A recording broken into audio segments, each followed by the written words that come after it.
इस बार 6 सितंबर को हरितालिका तीज है। ये वीडियो आप पूरा देख लेंगे तो हरितालिका तीज से संबंधित सभी शंकाओं का समाधान हो जाएगा। अभी तक आप लोगों ने परंपरागत या इधर उधर से सुनकर यह व्रत किया होगा या हमारी माता ने, दादी ने, सास ने हमें बताया होगा इसके बारे में। लेकिन मैं इस वीडियो के माध्यम से शास्त्रों की नई नई बातें भी बताऊंगा, जिससे आपको सब कुछ क्लियर हो जाएगा। और जो पहली बार इस तीज का व्रत करना चाहती हैं माताएं, बहनें, उनको यह वीडियो बड़ी ही सहायक सिद्ध होगी।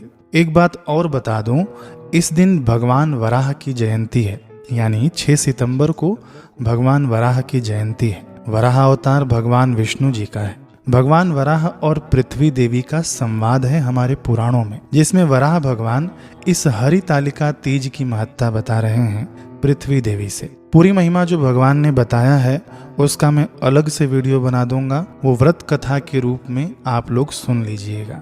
भगवान और पृथ्वी देवी के संवाद को तीज पर स्त्री पुरुष जो भी सुनेगा उसका सौभाग्य, धन संपत्ति और मनोवांछित फल की प्राप्ति होगी। ऐसी महिमा है उस संवाद सुनने की, तो आप लोग वो जरूर सुनिएगा तीज पर। अभी इस वीडियो में काम की बात बताता हूँ। वराह भगवान कहते हैं तृतीया तिथि को ही माता गौरी का जन्म हुआ और विवाह भी इसी तृतीया तिथि पर ही हुआ।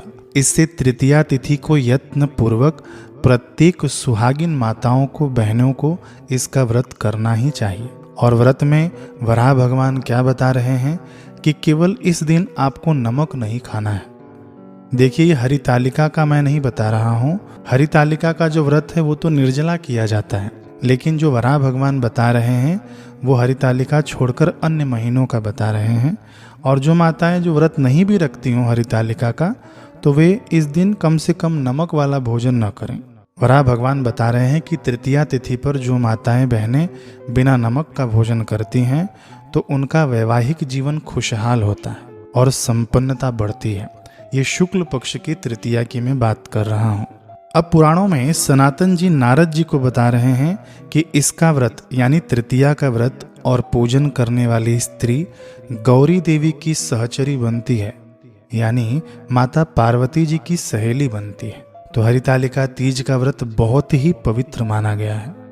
अब आइए जानते हैं कुछ आवश्यक और उपयोगी बातें। सबसे बड़ा प्रश्न यह है कि माताएं रजोधर्म में यानी पीरियड्स में यह व्रत कर सकती हैं या नहीं। तो इसका उत्तर यह है कि आप बिल्कुल व्रत कर सकती हैं यदि आपका शरीर साथ दे रहा है तो। लेकिन पूजन का सामान आपको बिल्कुल नहीं छूना है, ना ही आपको पूजन करना है, केवल आपको व्रत करना है। पूजन आपकी तरफ से आपके पतिदेव कर सकते हैं या घर का अन्य कोई भी सदस्य कर सकता है, संकल्प करके कि मैं यह पूजन फलाने के लिए कर रहा हूँ, आपका नाम लेकर इसलिए मैं कर रहा हूँ इनके निमित्त। इसका व्रत कुंवारी कन्याएं भी करती हैं जिनके शादी में अड़चने आती हों। हरितालिका तीज में व्रत की प्रधानता है, तो व्रत आप लोग जरूर कीजिएगा। परंपरा के अनुसार एक दिन पहले नहाया खाया होता है, कहीं कहीं नहीं भी होता है, यानी एक दिन पहले से व्रत की पूर्व तैयारी को नहाया खाया कहते हैं। इस बार 2024 में नहाया खाया 5 सितंबर को है, तो इस दिन आपको बाल धोकर स्नान करना है 5 तारीख को। लेकिन 5 तारीख को गुरुवार है तो कई माताएं बाल नहीं धोती हैं।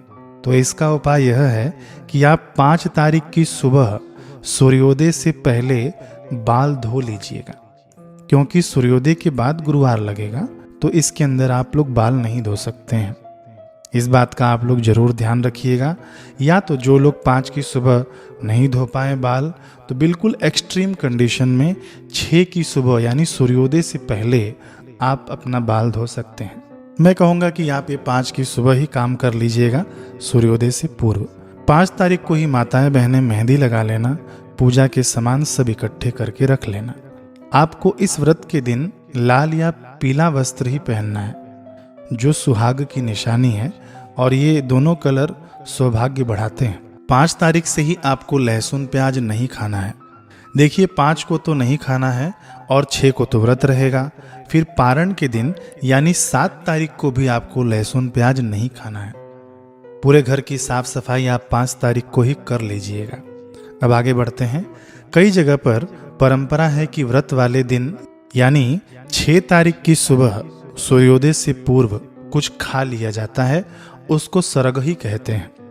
तो देखिए माताएं बहनें, यदि आप रात को यानी सूर्योदय से पूर्व भोजन करेंगी तो कुछ ऑयली मत खाना, नहीं तो आपको भूख प्यास दिन भर ज़्यादा लगेगी। इस बात का आप लोग ध्यान रखिएगा। आप सरगही में जलीय पदार्थ खाइएगा, जैसे नारियल पानी हो गया, अथवा तो और भी बहुत सारे फल हैं जिनसे प्यास नहीं लगती है खाने से। कहते हैं कि सरगही सुबह कौवे के बोलने से पहले ही खा लेना चाहिए, यानी 4 बजे के पहले ही आप ये काम कर लेना।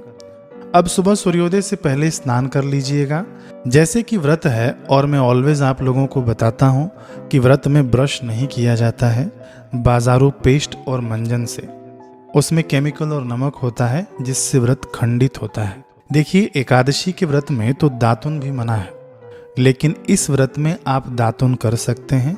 दातुन नहीं हो तो कोरा ब्रश ले लीजिएगा, बिना पेस्ट और मंजन के आप ये ब्रश कर सकते हैं। कोरा वस्त्र पहनना होता है इस दिन, व्रत वाले दिन, लाल या पीले रंग का, फिर चाहे वह साड़ी हो या सूट हो। अब कई लोग पूछेंगे कि पहले की रखी हुई साड़ी पहन सकते हैं क्या?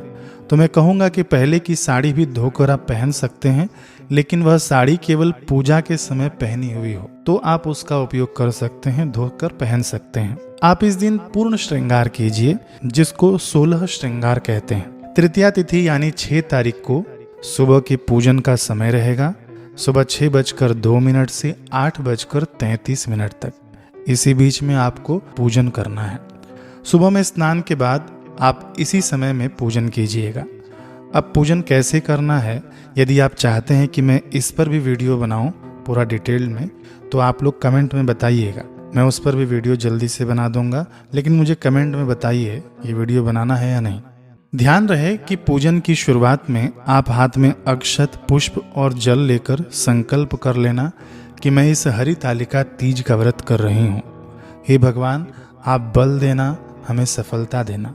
सुबह ही पूजन के समय आप व्रत कथा सुन लीजिएगा, हाथ में अक्षत, पुष्प और कुछ दक्षिणा लेकर। व्रत कथा सुनने के बाद आप हाथ में लिए हुए द्रव्य को भगवान के आगे समर्पित कर देना। व्रत कथा जो मार्केट में पुस्तक मिलती है वह तो मैं अपलोड करूंगा ही पढ़कर, साथ में वराह भगवान वाली कथा भी अपलोड करूंगा। ये संवाद है वराह भगवान और माता पृथ्वी के बीच में। इसको भी व्रत कथा के रूप में सुनना चाहिए, इसकी बहुत महिमा है। आप लोग ये जरूर सुनिएगा, मैं इसे अपलोड करूंगा 1-2 दिन में। अब अगला दुविधादायक प्रश्न है कि कई लोग कहते हैं कि मिट्टी का शिव परिवार बनाकर पूजन करना होता है, लेकिन शहरों में रहने वाले लोग कैसे और कहां से मिट्टी का जुगाड़ करें। अब मेरी बात पर आप लोग ध्यान दीजिएगा, इसका सोल्यूशन भी है। देखिए, जब माता पार्वती जी का विवाह विष्णु जी से तय होना था, तब सखियों ने उनका हरण कर लिया और पार्वती जी गुफा में मिट्टी और रेत का शिवलिंग बनाकर पूजन करती थीं। ये परंपरा तभी से चली आ रही है, लेकिन आज के युग में हमारे पास फोटो की सुविधा है। जो लोग मिट्टी का पार्थिव शिव परिवार बना सकते हैं वे लोग तो बनाएं ही, बहुत उत्तम है। लेकिन जिनके पास सुविधा नहीं है वे लोग केवल शिव परिवार का एक फोटो ले लेना और उसी पर पूजन कर लेना। या किसी के पास धातु की मूर्ति हो, मेटल की मूर्ति हो, तो उस पर भी आप लोग पूजन कर सकते हैं। मिट्टी का शिव परिवार पूजन कंप्लीट होने के बाद नदी या तालाब में विसर्जन किया जाता है। लेकिन जो लोग फोटो यूज़ कर रहे हैं पूजा के लिए, लास्ट में जब विसर्जन किया जाता है उस समय केवल फोटो को आप अपने स्थान से खसका देना, तो भी भगवान का विसर्जन माना जाएगा। या तो किसी ने कोई मेटल की मूर्ति रखी हुई है उस पर पूजन किया, तो वे भी ऐसे ही पूजन करके मूर्ति को अपने स्थान से खसका देना, तो इससे विसर्जन मान्य हो जाता है। फोटो को या मेटल की मूर्ति को ले जाकर पानी में मत डाल के आना। विसर्जन केवल मिट्टी की मूर्ति का होगा। अगला प्रश्न आता है कि एक बार व्रत उठा लिया तो क्या हर बार करना चाहिए? देखिए ये सब सुनकर कई माताएं तो व्रत करती भी नहीं है। मैं कहूँगा कि यदि आप हर बार कर सकती हैं तो व्रत आप अवश्य कीजिए, जब तक आपसे बन पड़े, जब तक आपसे संभव हो तब तक आप ये व्रत कीजिए। अब कई लोग हैं ना, आपको डराते हुए मिलेंगे कि एक बार व्रत कथा उठा लिया तो जीवन भर करना पड़ेगा, नहीं तो आपका ये हो जाएगा, वो हो जाएगा। जो ऐसे बोलते हैं ना, उनसे आप पूछना कि कौन से शास्त्र में लिखा है, और मुझे भी भेज देना अगर वो शास्त्र का रेफरेंस भेजते हैं तो। शिव जी और माता गौरा हमारी माँ है, शिव जी पिता है। वे लोग बुरा चाह कर भी नहीं कर सकते, और वे बुरा क्यों चाहेंगे। भगवान में दोष दर्शन करना हमारी बुद्धि की मलिनता है कि व्रत छोड़ दिया तो ये होगा वो होगा। होगा कुछ नहीं। देखिए, डर से आप कोई भी व्रत उपवास मत कीजिए।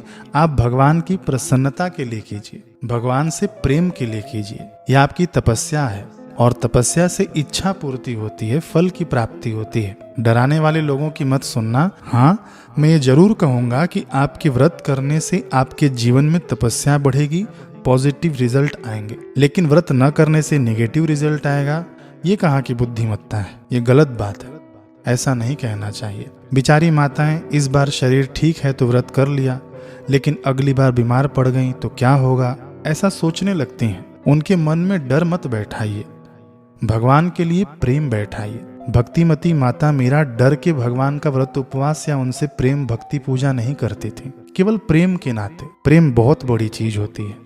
खैर, अगला प्रश्न है कि क्या प्रेग्नेंट औरतें भी व्रत कर सकती हैं। तो जी हाँ, व्रत बिल्कुल कर सकती हैं, लेकिन आप सूर्योदय के बाद पानी पी लेना, या आवश्यक हो तो दिन में भी पानी पी लेना। आप अपने गर्भ के माध्यम से ऋषि का पालन कर रही हैं।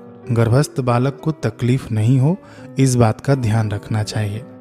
अब पीछे मैंने बोला था इसी वीडियो में कि संकल्प पर हम आगे बात करेंगे। तो देखिए, जब माताएं सुबह के पूजन में आप संकल्प करेंगी तो उसी संकल्प में बोल देना कि मैं शाम को सूर्यास्त तक निर्जला रहूंगी, या तो कल सुबह सूर्योदय तक निर्जला रहूंगी। जैसे भी आपको रहना है उसी संकल्प में आप बोल देना। प्रेग्नेंट माताएं भी बोल देना कि जरूरत पड़ने पर मैं गर्भ की रक्षा के लिए जल ले लूंगी, आदि आदि। जैसे भी आपको बोलना हो उसी संकल्प में आप बोल देना सुबह ही। अब देखिए, इस दिन आपको किसी की भी निंदा चुगली नहीं करनी है। जो माताएं व्रत उपवास कर रही हैं, केवल भगवान का सुमिरन हो। शाम को प्रदोष काल में शिव परिवार का फिर से पूजन होता है, और फिर से आप पूजन के समय व्रत कथा सुन लेना, हाथ में अक्षत, पुष्प और दक्षिणा लेकर। व्रत कथा 1-2 दिन में मैं अपलोड कर दूंगा, दोनों व्रत कथाएं। कई माताएं शाम तक व्रत रहती हैं, तो वे लोग रात्रि 9 बजे के बाद अपना व्रत खोल सकती हैं। मैं उनके लिए बता रहा हूँ जिनको केवल सूर्यास्त तक व्रत रखना है ना। तो वे माताएं रात्रि के 9 बजे के बाद अपना व्रत खोलें, क्योंकि तब तक प्रदोष काल रहता है, इसलिए बता रहा हूँ। और जिनको पूरा दिन व्रत रखना होता है, वे लोग अगली सुबह अपना व्रत खोलती हैं सूर्योदय के बाद।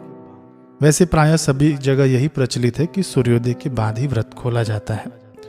अगला प्रश्न है कि इस व्रत में रात में जागना होता है, सोना मना है, तो क्या उसका उपाय है कुछ। देखिए, बिल्कुल सही बात है कि पूरी रात जागरण करना होता है, इसी से यह व्रत बड़ा कठिन माना गया है। जो माताएं बहनें जाग सकती हैं, जागिएगा भगवान का कीर्तन सुमिरन करते हुए। लेकिन जो लोग नहीं जाग सकते हैं, वे लोग पूजा के स्थान पर एक अखंड दिया जला देना, जो रात भर जलता रहे, और दीपक से यानी अग्निदेव से प्रार्थना करना कि मेरे प्रतिनिधि के रूप में आप भगवान के पास जागिए, और आप वहीं पूजा के स्थान पर ही आसपास सो जाइएगा। इससे आपको जागरण का पूर्ण लाभ मिल जाएगा। अब आते हैं सुबह क्या करना है।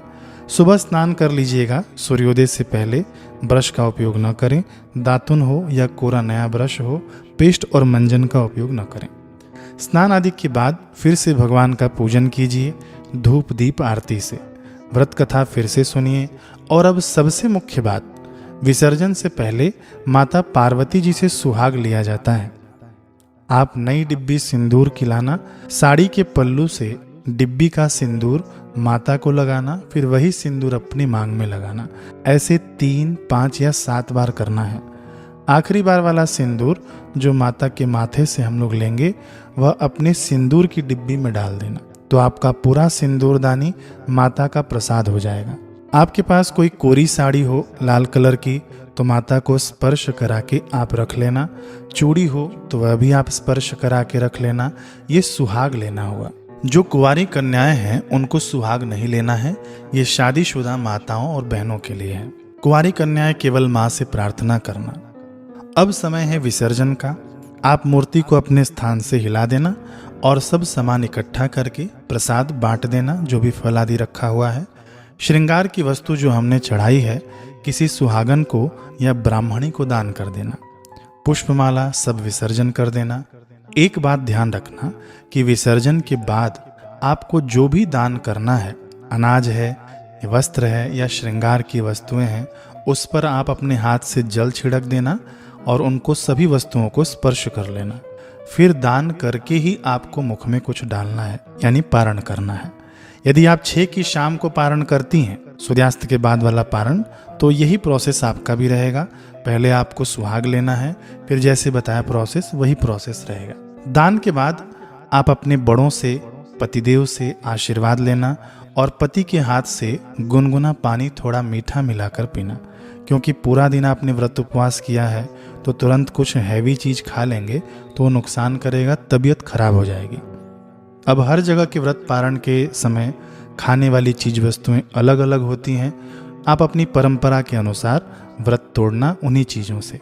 कहीं पर खीर या ककड़ी से व्रत खोलते हैं, कहीं हलवा पूरी से, कहीं चने और गुड़ से, कहीं खीर पूड़ी से। जैसा जिसको उचित लगे अपनी परंपरा के अनुसार, स्थानीय परंपरा के अनुसार आप लोग उससे व्रत खोल लेना। लेकिन आप पहले गुनगुना पानी जरूर लेना ताकि स्वास्थ्य खराब ना हो। यही सब चीज़ें हैं, आप इस व्रत को कीजिए। यह शास्त्रीय व्रत है, पवित्र व्रत है, सौभाग्य बढ़ाने वाला व्रत है, घर में धन धान्य बढ़ाने वाला व्रत है। कुछ हो तो कमेंट में पूछिएगा और सब्सक्राइब करते हुए जाएगा ताकि दोबारा हम मिल सकें। हरे कृष्ण।